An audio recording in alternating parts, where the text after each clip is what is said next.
Hey guys, this is Choose, and today we're talking about misplaced expectations in a Christian marriage. When we first get married, we bring in these expectations of what it's going to be like, and that's only fair because we spent a long time dreaming of the day when we're going to be a husband or a wife.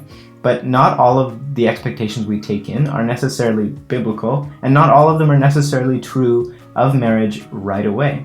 The marriage you look at of people who've been married for 30 years is going to be a lot different than the marriage that you first enter into because it's just been that time, that growing season. So we just wanted to talk about some of the common misconceptions when it comes to a brand new Christian marriage.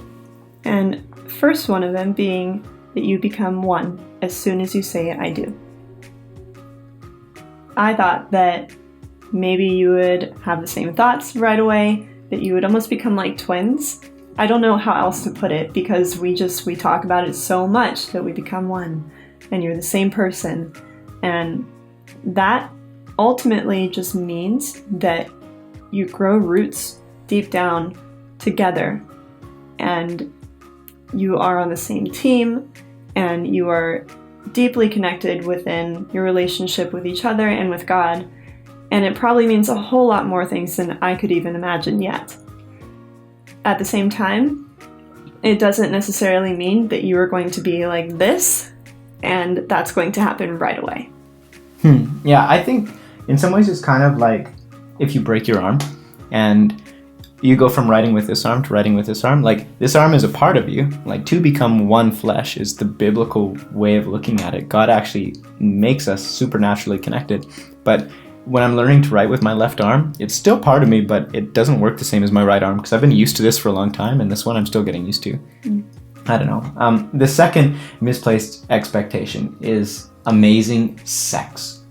I think we've watched a lot of movies, and we just go in expecting like this passionate romance. It's going to be the most incredible thing, especially if you've managed to wait the entire time until you get married to have sex. And for me, that was the case. I was lucky enough that I had waited, and I went in expecting it to just be this incredible, intoxicating, amazing, passionate, fiery romance like all the Latin movies. And I don't know. I don't really watch Latin movies, so I don't know what that means. But I just thought it was going to be like this otherworldly thing. And then it can be kind of awkward, you know, because it's like, I don't really know what I'm doing. It's the first time we've connected, and that's okay. Sex gets better over time. So don't make it like this huge thing. And if it's not this huge thing, you're doing something wrong. You can have fun with that and like not be so serious about it, I think. I think a third misconception is that you will want to do all the same exact things as each other. And you're each other's best friends and you don't need anybody else. And that's just it. When in reality, I don't like a lot of the things that Ryan loves to do. Which are all awesome. But I'm not a guy, or I'm just not that type of personality. I like to do a lot of other things that he doesn't like to do. And I actually need friends, or just confidence in myself to be able to go and do those things without him. Yeah, I don't want to go get a pedicure. I also don't want to go shopping. I also don't want to watch old Disney movies on repeat. I don't love shopping, just so everybody knows. Okay, well, still, you don't love shopping, and if I want to go shopping, she doesn't have to come. I can just go with my bros, a nice bro shopping trip. Let's make that a thing. Okay, misconception number 4. We're like getting down this list at this point, and I'm just trying to come up with misconceptions that we brought in. I think a big misunderstanding I had was that marriage was going to complete me, and that the emptiness that I felt prior to getting married was going to go away just because I had gotten married. And in some ways, that was sort of true, because all of a sudden you have this person who's there for you and with you all the time. But two broken people coming together does not make one whole person. It makes two broken people living together and coming together. And so the issues you bring into your marriage and they bring into their marriage, things you didn't even know were issues, become magnified, I think, in some ways. And you have somebody else to work through them with, but it doesn't necessarily solve everything. So don't be frustrated if your marriage doesn't make your life perfect. And misconception number 5, I would say, would be What is it, Jordan? You're holding us in suspense.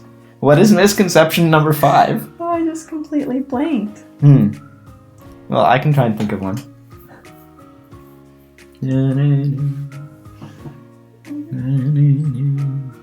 Misconception 5. She's not going to do all the cooking and all of the cleaning. Just kidding. I mean, that might be a misconception. Can be a reality.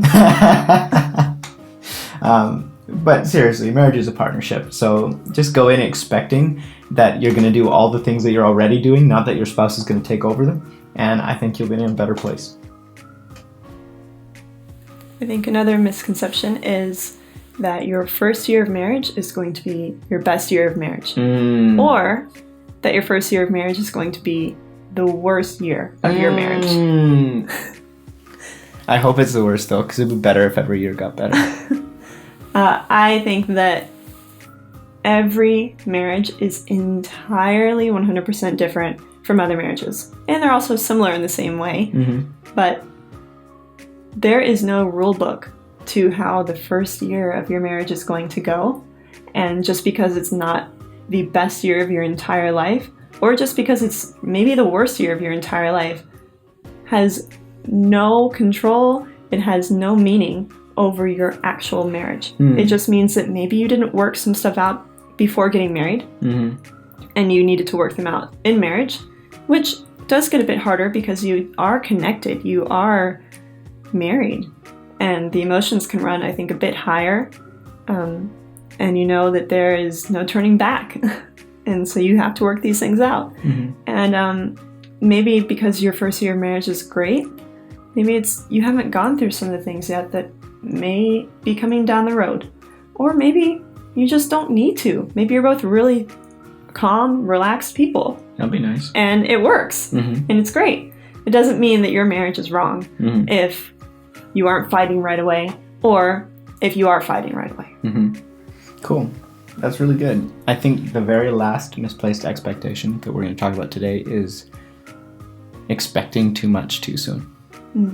Because all of these things kind of tie into expecting your marriage to be one way, and just because it's not that way right away, we think something's wrong, when the truth is that marriage is a process, marriage is a journey, you know, and two people coming together to be one, that takes time. And so if you're putting Christ in the center, if you are loving that person selflessly, if you are being generous, if you're doing the journey with them and you're in it for the long haul and you're committed no matter what, then you're going to get there. You're going to get that fruit and you're going to see it eventually.